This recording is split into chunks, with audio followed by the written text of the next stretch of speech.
Gaza reporter says that she was beaten for not wearing hijab in Gaza City, Palestine.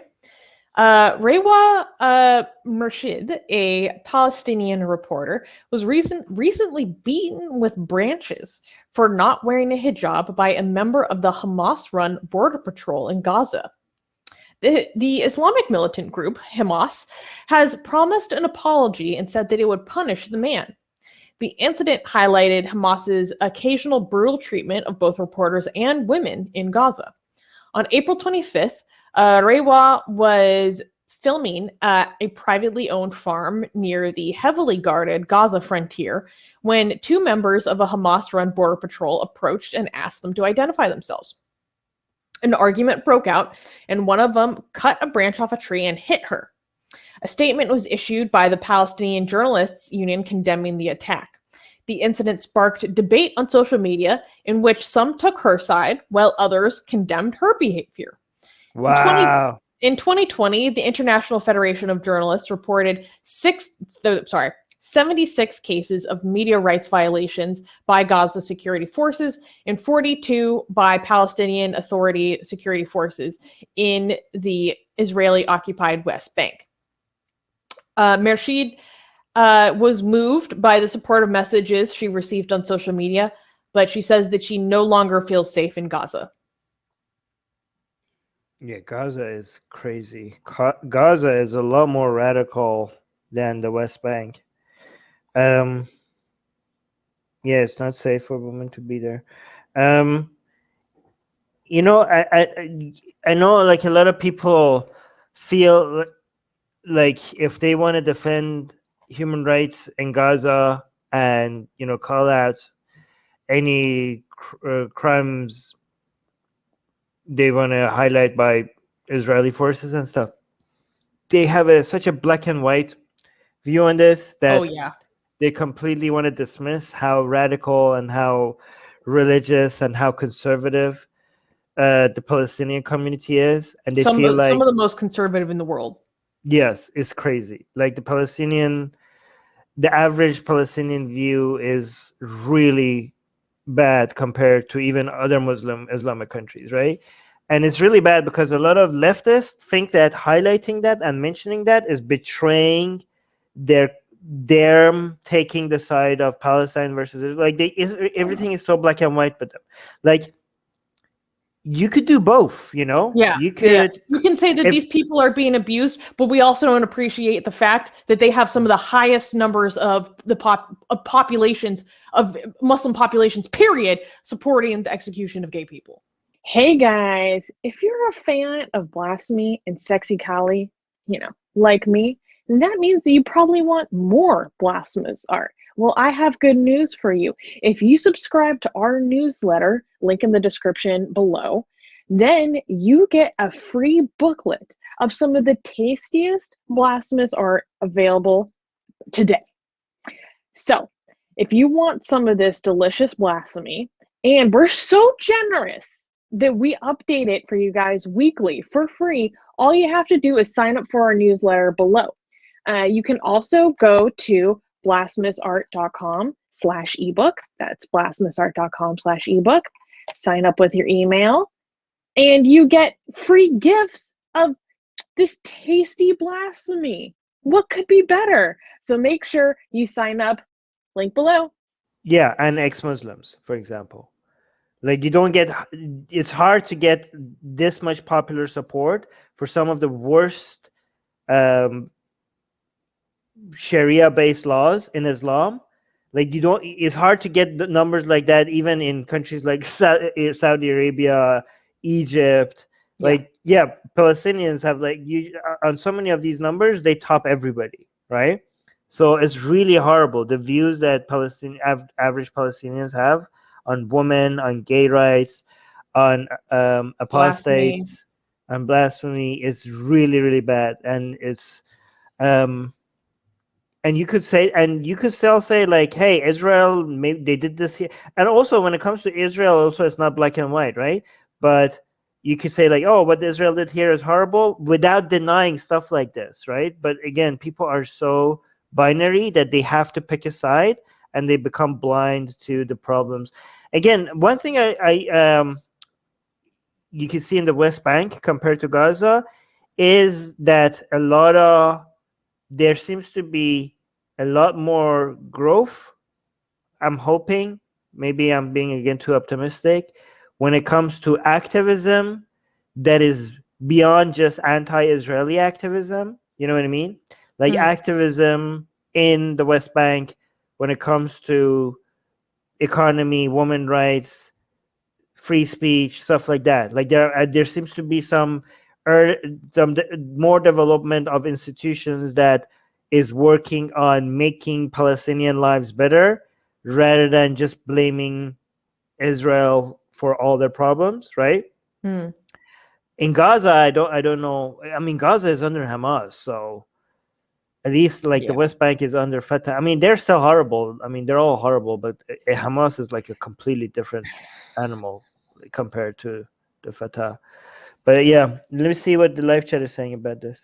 Yeah, I thought it was wild. According to a medical report, she had bruises all over her back. Wow. And yeah, she said that she doesn't feel safe in Gaza anymore. She said, quote, "I'm looking for any opportunity outside of Gaza. I'm a journalist and I love journalism, but Gaza isn't the place for me to continue." Yeah, I mean, I don't blame her. Unfortunately, she has one of the worst passports in the world.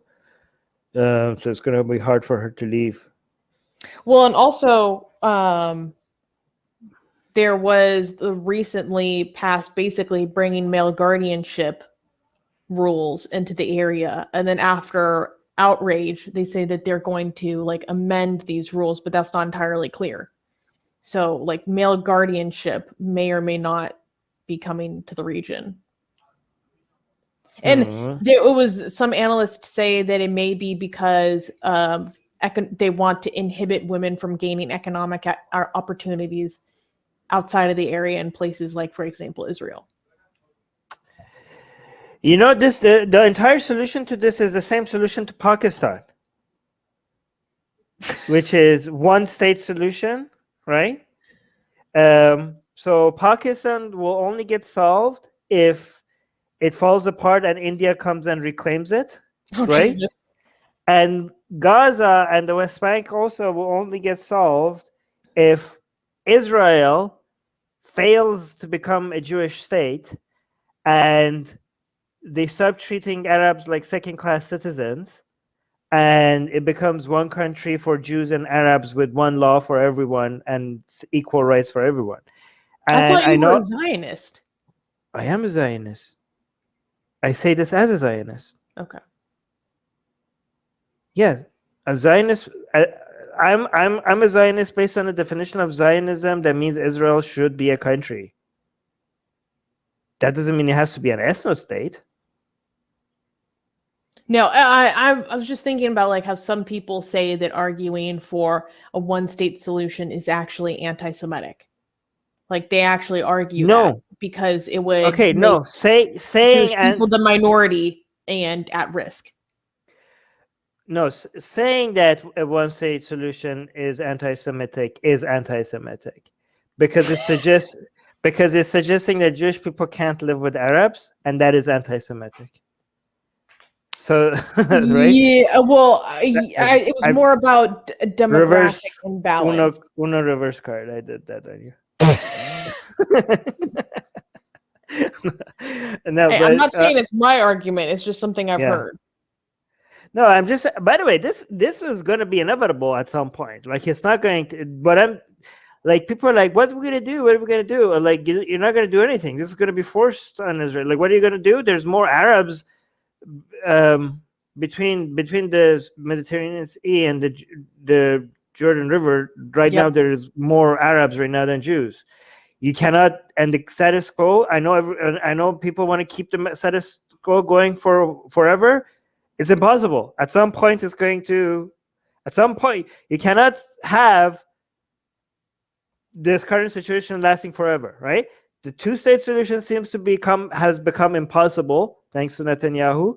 And I know that the Israeli government will never want a one-state solution because then the Jews become the minority. But it's not going to be about what they want. It's going to be about what it's going to be forced upon them. They're going to force this upon themselves. Because they made the two-state solution impossible, you're not going to be able to maintain an apartheid state forever. At some point, these people are going to be high enough that the world view on Israel is going to change so much that you're going to be forced to recognize the Arabs as equal citizens under one country, and at that point, Jews will become minorities in Israel. So you are forcing the end of Israel as an ethno-state upon yourself by making the two-state solution impossible. It's going to happen. It's just we just don't know when. It could is it going to be in our lifetime or not? We don't know. But it will. There's no other way out unless you manage to maintain an apartheid state forever. Right. So. Yeah. Well, anyways, hang in there, lady, for another 50 years, maybe. Oh, geez. Yeah. She's like, I'm 26. I want to be a successful journalist. I'm getting out of Gaza. Thank you very much.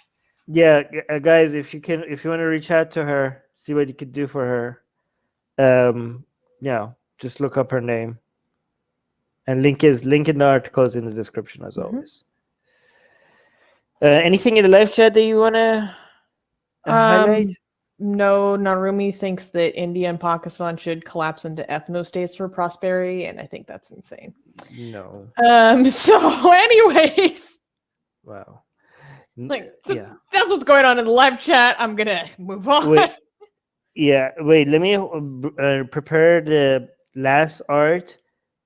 I know this is not coming yet, but I'm just going to prepare it just so that we have it, okay? Let me just make sure that I have it ready, because the last news is about one of our art, right? Yes. All right. I do have it ready. Okay. Katie is saying no to ethno-states. Thank you. Yes. Thank you, Katie. All right. Thank you, Katie. Thank you, Katie. Hey guys, YouTube has fully demonetized our channel for supposedly hateful and harmful conduct, without telling us what we did wrong.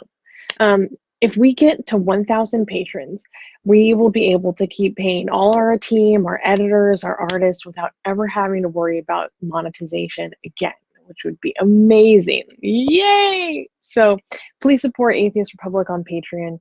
Link in the description below.